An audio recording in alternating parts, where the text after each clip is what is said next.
What is good, guys and girls? It's your boy, this dude, and today we got another episode of awesome, amazing animals. But today's episode is gonna be a little bit different. Normally, I do animals that I've just been thinking about my entire life, animals I've never even worked with. Today, we're doing an animal we own. Red-eyed crocodile skink, let's go.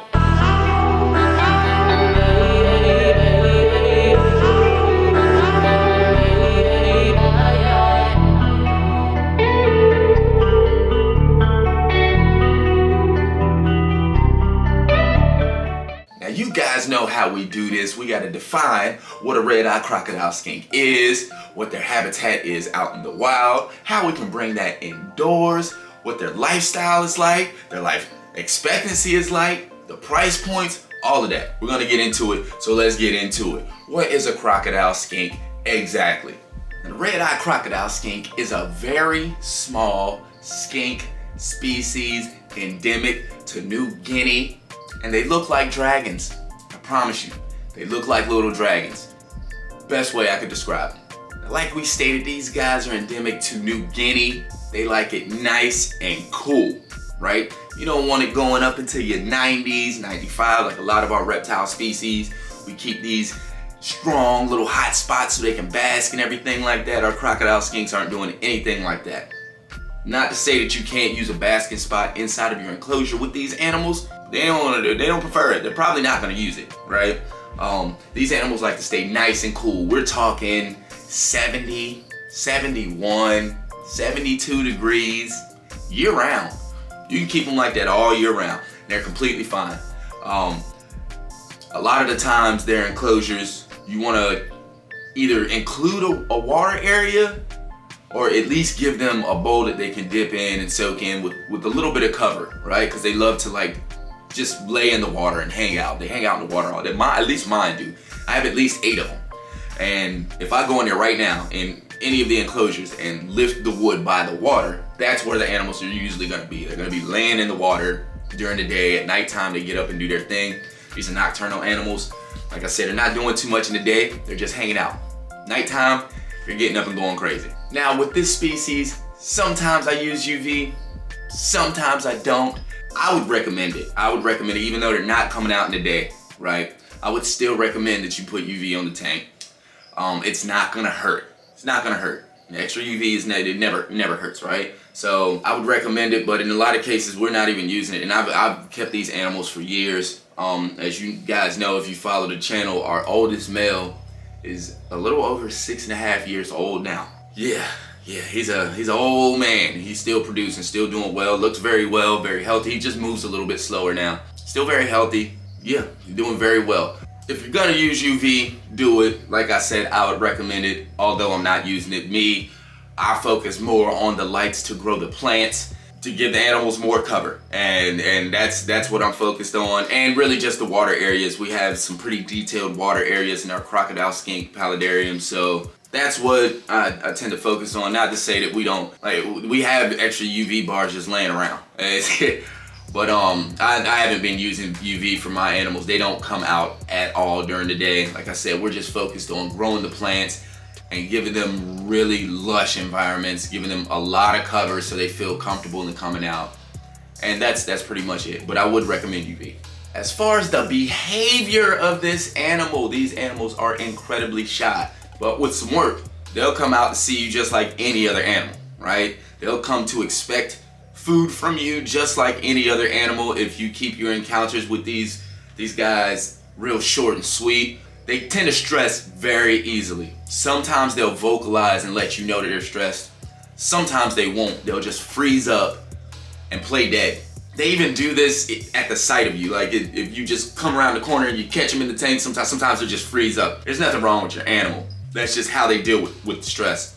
They're very shy. They like to be pretty much left alone. But like I said, with some work, you can get these animals to come out every time you interact with the enclosure. So just work with them and they'll eventually come around. The babies tend to be a little more outgoing. And I think it's because they're born in this environment. You're the first thing they see, or this environment is the first thing they see. These sounds are the first things they hear. So they're kind of used to them. But every one of my babies, I always find them out at they come out the egg and then they're right out at the front of the enclosure.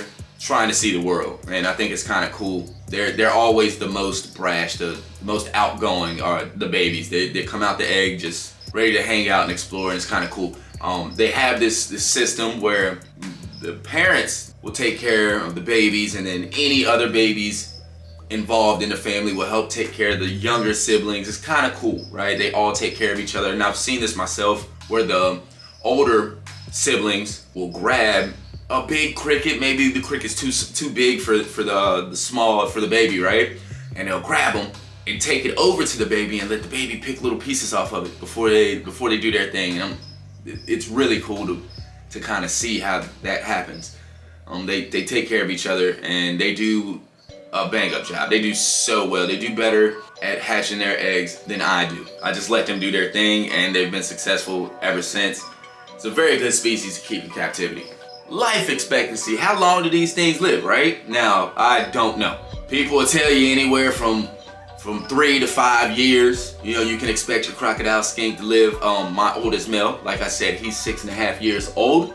And then there's been records of crocodile skinks living as long as 10 to 12 years. I really don't know. So they're saying on average 5 years, but my oldest male is older than that. He's going on 7 now, and he's still producing. I couldn't tell you, I'm gonna say anywhere between 5 to 8 years, right? And once again, I've been working with these animals for years, and I still can't tell you exactly what the life expectancy is. My animals are doing good. They're all healthy, they're all living. We don't know exactly how long they live though. Like I said, our oldest male is over the hill, and he's still doing his thing, still healthy, still moving, still waking up every day, still eating every day, or every time he eats. So I really couldn't tell you, but I would say, like I said, expect about 5 years. So whatever your project is, if you're just keeping these animals, or you're breeding these animals, just keep that in mind. About 5 years long, maybe a little longer. What's the diet like? What are these animals eating, right? Red-eye crocodile skinks are eating anything they can fit in their mouth. No, I'm just playing. It's usually small crickets, mealworms, superworms, wax worms. You can give them wax worms, small dubia roaches, if that's a thing in your area. Discoid roaches, if that's a thing in your area. They may even sometimes pick off the isopods inside the enclosure from time to time. I give them multiple sizes, because I have a bunch of crocodiles, like a whole family, so it's like adults and then sub-adults and babies, right? So I just throw a mix of crickets in there, big ones, small ones. Like I said, I've seen the adults or even the older siblings grab big crickets and bring it to the small ones and let them pick pieces off of it. They take care of their family very well. So yeah, but they eat a wide variety of things. Pretty much any small insect that they could fit inside of their mouth. And because these animals aren't getting too many nutrients from the bulbs, right? We want to make sure that we dust their food. Multivitamins and calcium, make sure that's a thing, but also switch up the diet so they're getting a varied supplement, right? They're getting many different nutrients from different animals. In the wild, they would have a wide variety of things. Oh, they eat earthworms too. In the beginning, I was doing this a lot. I don't do this so much now, but I really do want to get back to this. But in the beginning, I would always include 12, 13 earthworms inside of their enclosure. And over time, they just find them and pick them off at their own accord. But it's really, really healthy for them, because it kind of helps them with their foraging. Like it helps permit more natural behaviors, right? When they can actually dig for their food and find it, rather than it being brought to them and put inside of a bowl or just delivered to them. It actually it helps, you know what I'm saying? Like I said, create more natural behaviors. And those are things you want to go for in captivity, especially if you're breeding, or if you're bringing in like imported or wild caught animals. You want to try to replicate things that were going on outside, so these animals feel more comfortable in captivity and can acclimate well, right? You want your animals to acclimate and be happy and healthy. So just try to make things a little natural, more natural for them. And if you can, add some earthworms in there. They'll love it. They'll love it. I don't know if there's any morphs yet, right? I haven't seen any, and I know quite a few people that are working with these animals. I'm working with these animals. My big bro Dion from Reptiles, he's working with these animals. He does really good work. You guys go check him out. I'm pretty sure if you watching my channel, you've seen him, right? This dude's absolutely amazing. But yeah, I know quite a few people that are working with these animals. I haven't seen any morphs pop out yet. This is one thing I'm waiting on. The same with my my African fire skinks. I'm waiting on real morphs to pop out. So we're just breeding, hoping for something crazy to pop out. I'm keeping my eyes on everybody's projects. But yeah, we don't have any morphs yet, but we don't need morphs. These animals literally look like baby dragons, so it's good enough for me. But when the first morphs start popping out, this is gonna be amazing. We keep working. I'm pretty sure somebody's gonna drop something soon. It'll be happening soon. So we just keep our eyes open for that. As far as price points, really just depends who you buying them from. Buying them from me, your regular pet shop down the street, like who you buying them from. Now we take great care of our animals. We raise them from babies to whatever point that they go out the door. These animals are documented. Everybody can follow the progress. Everybody can follow their journey. We take great care of our animals, and I know, like I said, quite a few people who do the same thing, take great care of their animals. So the price point really is gonna really just be dependent upon who you get it from. I would say anywhere from about $200 to $400, right? Depending on who you buy these animals from. And I know they're 100% worth it. Even all the way up to $450. These animals are absolutely worth it. Very docile creatures. I'm not gonna say they're the easiest to take care of, because it does take a little bit of work. Sometimes it gets a little stressful, especially if you don't know what you're getting into. Very docile, and I would say like moderate level care, like right in the middle. It takes a little bit of work. Not too hard though, right? You can find them, they're readily available. Are you willing to pay, right? What are you willing to pay for them? Because everybody has them. I wouldn't typically buy any wild caught or imported crocodile skinks for the simple fact that these animals stress very easily. Stress kills reptiles, right? That right there, you're already at a deficit. The animal's gonna be stressed and it's coming in from the wild. So you're gonna have some, I'm not gonna say you're gonna have some issues, but if you're dealing with wild caught red-eye crocodile skinks or imported red-eye crocodile skinks, you better be ready and willing to leave these animals alone for 3 weeks straight and never touch that tank. The tank has to be completely cut. I promise you, these animals stress so easily. So I would recommend just getting a captive bred animal from, like I said, one of the reliable sources. There are a lot of people that breed them, a lot of people that take care of them. This is another reason why I document a lot of the stuff that I do. So you guys know, so you know, this is what we do. This is what we're doing here, right? So you get animals from me, or you get them from whoever. It really just depends, but make sure if you're getting crocodile skinks that you get some nice healthy captive bred animals, because these animals stress very easily. Now we're gonna talk breeding for a second. Breeding with these animals is relatively simple, right? So long as you can identify the males and the females. You mess around and put two males together, it's not gonna be a good night. You mess around and put two females together, it's not gonna be a good night, right? So make sure you're identifying these animals properly. Males and females, it's real easy to tell, right? The males have these pads on their back feet. They almost look like frog pads, right? They have these little pads on their toes. The females, their back feet are completely smooth, no pads at all. Very easy to identify these animals, rather.